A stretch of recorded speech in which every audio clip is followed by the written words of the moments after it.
Hey there, friends. Welcome back to another episode of the Bible in Life podcast. I hope all is well with you, where you are at, with whatever is going on in your world. It's hard for me to believe here in my neck of the woods that summer is winding down. Kids are already starting to head back towards school. My grandkids, at least the two oldest ones, they'll be back in school within a week or two. And just really surprising to me that we're already at that point. I feel like this summer has raced by and fall is just around the corner. So super surprising, but good. We've had a good summer, and I guess it's time to change gears and shift seasons. And so that's what's happening where I'm at, and I hope things are well with you where you are as well. One other little note for those of you who also are listeners to the listener's commentary. I'm going to release an update, full update on that channel here probably next week, give you an idea of where we're at. We've been working on adding some material to the study hub, and working hard on transcripts, working hard on translation. So we got some things in the work, and I'm super excited about that. So I'll give an update, full update there next week. So be looking for that. Also, in the next couple of weeks, I will begin releasing some episodes on the Old Testament. And so I'm going to do a couple on just an overview of the Old Testament in general to help us read that well, give some structure and order to the Old Testament. And then we're just going to dive into the book of Genesis and begin working through the first 5 books of the Old Testament. And so that'll be coming soon there on the listener's commentary in the next couple of weeks. On this particular episode of the Bible in Life, what I wanted to do was have a little conversation about grumbling and complaining. And part of the reason for that is that when we're interacting with small children, when we're raising our kids, it's pretty common as Christian parents to have this conversation of do all things without grumbling and complaining. Do you ever have a conversation like that with your kids? Anyone have a conversation with you like that when you were growing up? It's pretty common as you're working with little kids and trying to teach them and train them and help them have better attitudes about whatever's going on in life to basically use that idea, do all things without grumbling and complaining, and have conversation about the importance of our attitude and not complaining about everything.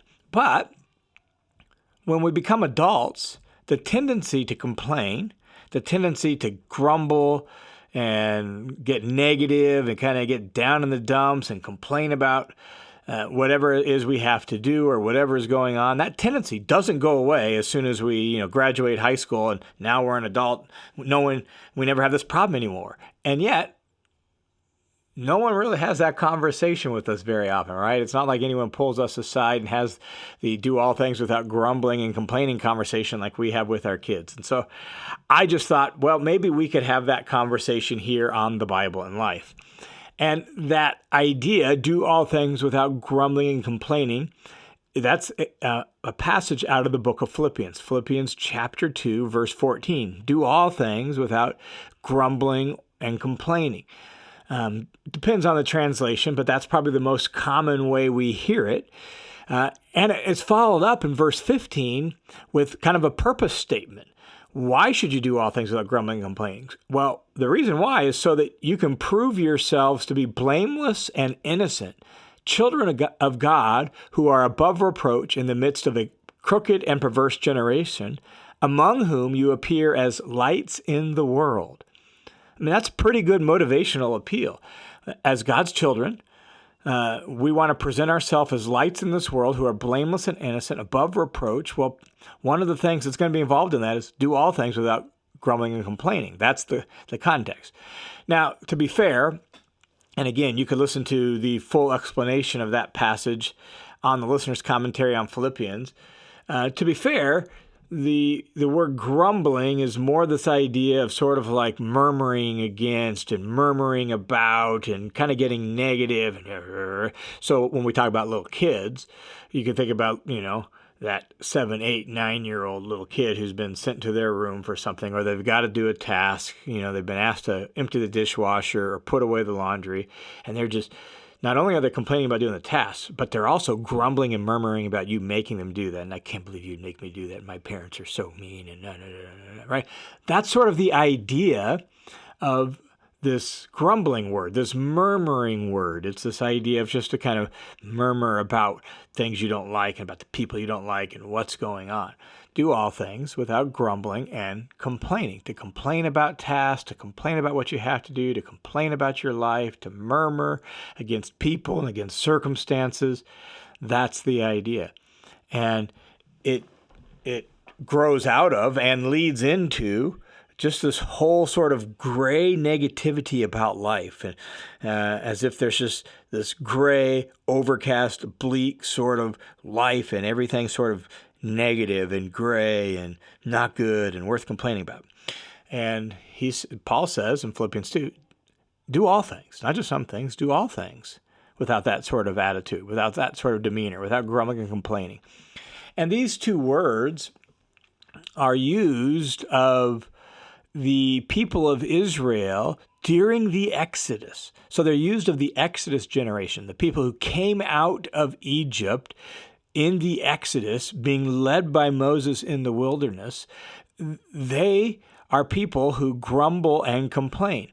And in the Greek translation of the Old Testament, the two words for grumbling and complaining that are used in Philippians 2:14 are also used in the book of Numbers for the people of Israel there during the Exodus. And reading a couple accounts where those words show up helps us get a sense of why Paul would tell us that if we do all things without grumbling and complaining, then we are going to be blameless, innocent children of God who are lights in the world. It helps us understand why grumbling and complaining is so bad, if you will, why it's such a problem. And so let's flip back in our Bible to the book of Numbers, and let's just listen in on a couple places where this idea of grumbling and complaining shows up. Some episodes that perhaps had influenced Paul's thinking and Paul's theology about grumbling and complaining that shows up in Philippians chapter 2. So Numbers chapter 11. Picking up in verse 1, listen to what it says. Now, the people, that is the people of Israel, those who came out of Egypt in the Exodus, the people became like those who complain of adversity in the ears of the Lord. They became complainers and complaining of hardship, complaining of difficulty, complaining of things that aren't right. They became like those who complain of adversity in the ears of the Lord. And the Lord heard them, and his anger was kindled. And the fire of the Lord burned among them and consumed some on the outskirts of the camp. Then the people cried out to Moses, and Moses prayed to the Lord, and the fire died out. So the place was named Taberah because the fire of the Lord burned among them. Now, the rabble who were among them, notice that word as it's translated here, the rabble, the riffraff, those who had just been negative, gripers, complaining, balking at everything, right? Stirring up trouble for all the Israelites. The rabble who were among them had greedy cravings, and the sons of Israel also wept again and said, "Who will give us meat to eat? We remember the fish which we used to eat for free in Egypt, the cucumbers and the melons and the leeks and the onions and the garlic. All that good food that we used to have back in the day when we were living in Egypt. And now our appetite is gone and there's nothing to eat but this manna." And what was manna? If you know the story of the Exodus, manna was the food that God provided for his people in the wilderness because they didn't have food to eat. And so God, in his goodness and his generosity, provided food every day for them. And now they're griping about it. It's not good enough. We want melons. We would love a watermelon. We would love some cantaloupe. We want some cucumbers. Oh, I want some fish from the Nile River. Man, it would sure be nice to have a little bit of meat, wouldn't it? And all we got here is this same old manna. And you hear that story and you begin to get a sense of what's causing their grumbling, what's causing their complaining. It's their ingratitude, right? Their lack of appreciation for what the Lord has done and is doing for them. Another place this word is used is in Numbers chapter 14. And it says this, picking up again in verse 1, Numbers 14, 1 through 4 says, "Then all the congregation," that is all the assembly of Israel, all the people of Israel, the gathered people out there in the wilderness, all the congregation raised their voices and cried out, and the people wept that night. And all the sons of Israel grumbled against Moses and Aaron. They murmured and grumbled against Moses and Aaron, just like little kids grumble against their parents.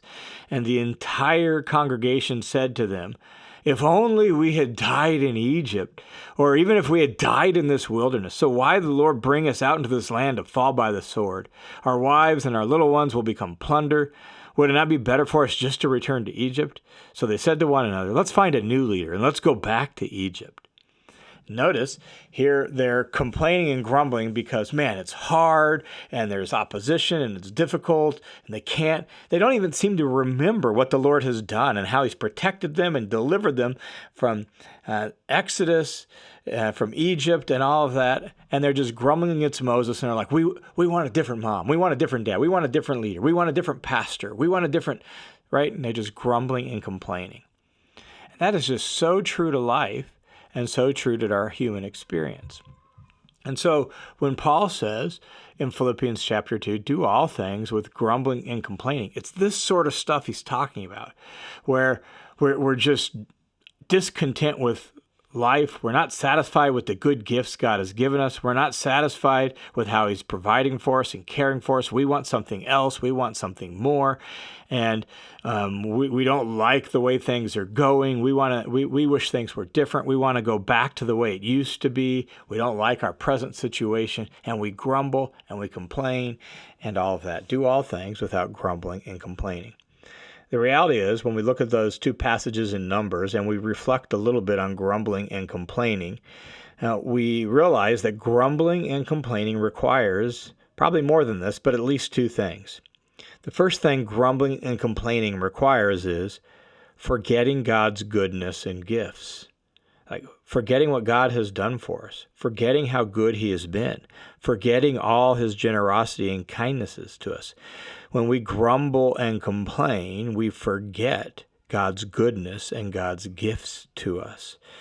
And we fail to open up our eyes and realize, but God has been so good. God has been so kind.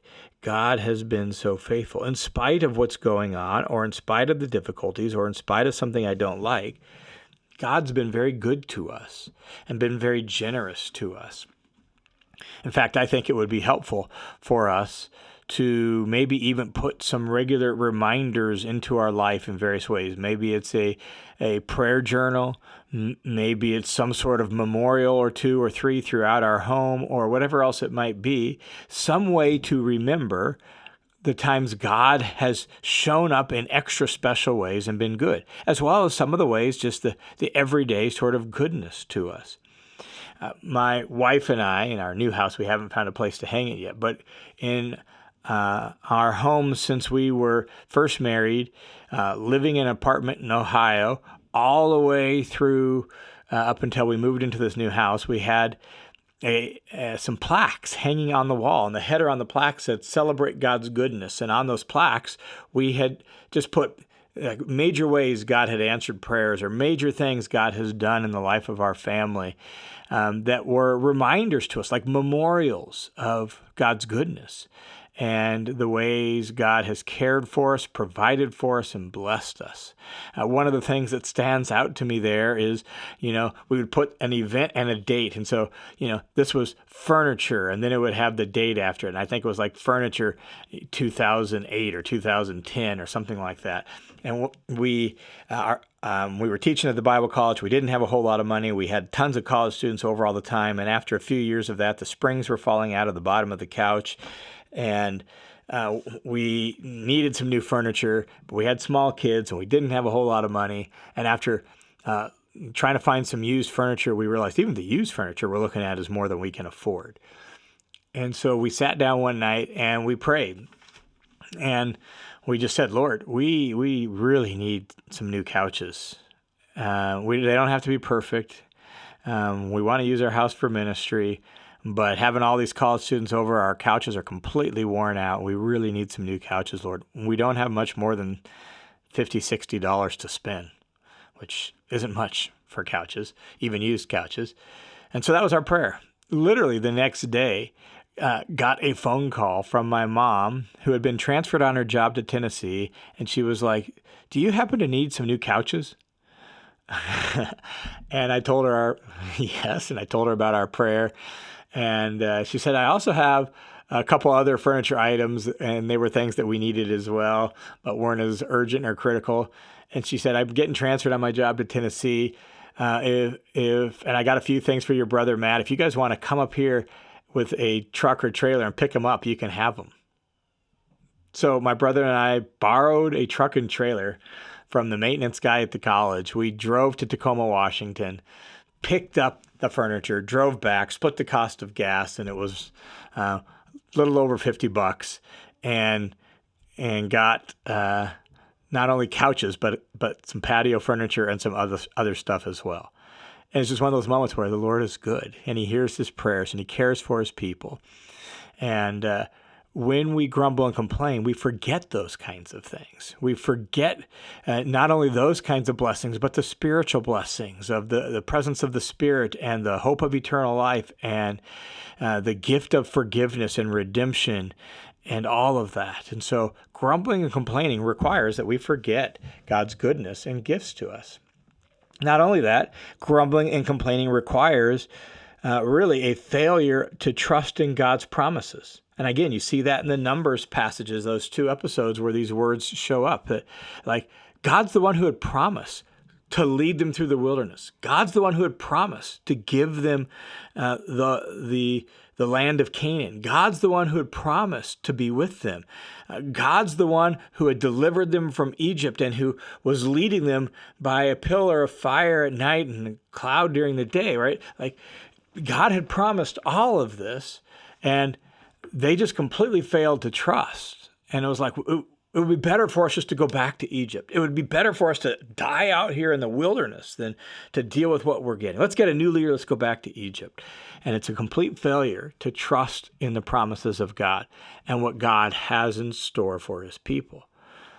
Just like with Israel in the wilderness, in fact, in biblical theology, all the way into the New Testament, look at Hebrews chapter 4. This time period we're in is sort of like our wilderness wandering. We're in between the times of the new Exodus, the redemption from Jesus, and entering into the final land of promise, the new heavens and the new earth. And we're in that in between time period. And things aren't everything they're going to be someday. But God has promised that there will be a new heavens and a new earth in which righteousness dwells. There will come a day when he wipes away every tears from our eyes, and our heart's longings will be satisfied beyond our wildest expectations. That's what we're looking forward to. God has promised that. And even now, God has promised to be with us in the midst of what we're going through. He's promised to care for us and sustain us and be near to us and watch over us. And when we grumble and complain, we fail to trust God's promises. So, do all things without grumbling and complaining. I think one of the very concrete practices we can perform that will help us to live with not grumbling and complaining is to practice gratitude. Gratitude reminds us of God's goodness and his gifts and even his promises. And so if we practice gratitude regularly in our prayers, thanking God regularly, writing down our thanksgiving for specific ways God has showed up or acted in our life so that we can remember them and meditate on them and review them and recount them just as the psalmist does in the Psalms. Practice gratitude for the ways God has cared for us and our family and his whole people, and the way God has sustained his church and the promises he has given us of a glorious future, right? Practice gratitude will help us do all things without grumbling and complaining. In those moments where negativity begins to roll over us and the difficulties of life seem hard and the clouds seem to roll in and life gets gray and bleak, one of the best things we could do is present our complaints honestly and humbly before God, just like the psalmist, while at the same time, again like the psalmist, thanking God for his presence, thanking God for his promises, thanking God for the things he's done for us in the past. And even though we can't see his presence or see his goodness maybe right now in this moment, we can thank him for the things he's done in the past, his promises for the future, and we can say, so God, right now I don't know what's going on, and I feel really kind of overwhelmed or down or gray or whatever it is. But God, I trust you, and I trust your promises, and I'm grateful for the good gifts you have given me. Prayers like that will help us live out the admonition from the Apostle Paul to do all things without grumbling and complaining. All right, thanks for tuning into this episode of the Bible in Life podcast. My heart, my goal here on the Bible in Life is to provide what I like to call blue jeans theology. That is down-to-earth Bible teaching that really connects with where we live and is in the language of everyday life so that we can follow Jesus right in the midst of our everyday life. So thanks for tuning into this episode. Pray it's helpful to you as you continue to seek Jesus and follow Jesus every day of your life. God bless you guys. I look forward to talking with you again next week.